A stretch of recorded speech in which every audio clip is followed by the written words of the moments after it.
The Sable Knight, an epic, by Joshua Lawrence Marvel. Read by Garret Grove. 6. The Sable Knight and the Wandering Troop. Upon a stony road with wood to either side, the Sable Knight rode. Peddlers passed by, their rags with stories to tell, leaving the listener to tell between truth or lie. A traveling troop, in and out of towns they went, performing and then begging for soup. From their audiences on the way to the city where good men go astray. 'Twas upon this stony road, full of sad and wicked tales, that the Sable Knight rode, and happened upon said troop, their bells jingling on their heads, begging for soup.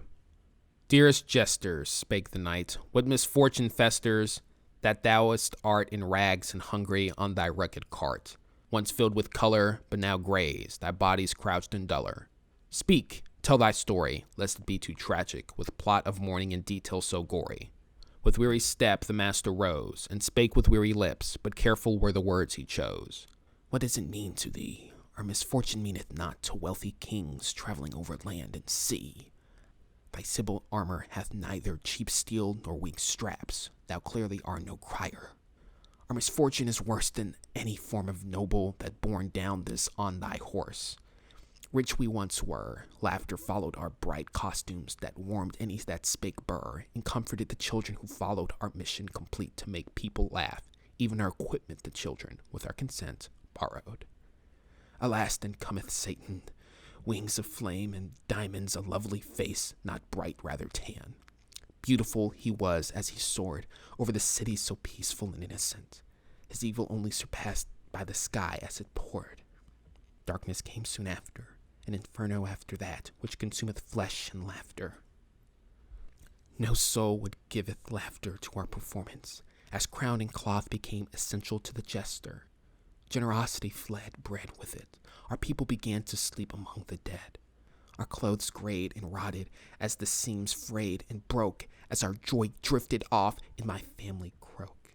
So tell me this, O Sable Knight, is thy story so mournful that it is worthy of our darkest night? Or shall it be placed in the grave amongst the other inferior vengeance plots? Who must you save? The Sable Knight bowed his mighty head, then turned towards the crowd. O wise jester, entertaining fool, within me sin should fester and take hold of my soul, tarnishing my name and clouding my goal. Vengeance cannot be my motive, rather action than feeling, what more could I give? Love hath my heart and mind, God leadeth me to mine goal, and giveth me an evil to grind, and slay it where it stands. So yes, fool, thy story wins in sorrow and shifting sands, but thy love for laughter and joy can ne'er face my love for my fair beauty, nor quench my anger for wretched fairy I shall destroy. The jester stared in awe at the venerable man before him. Ne'er had he heard anything so noble.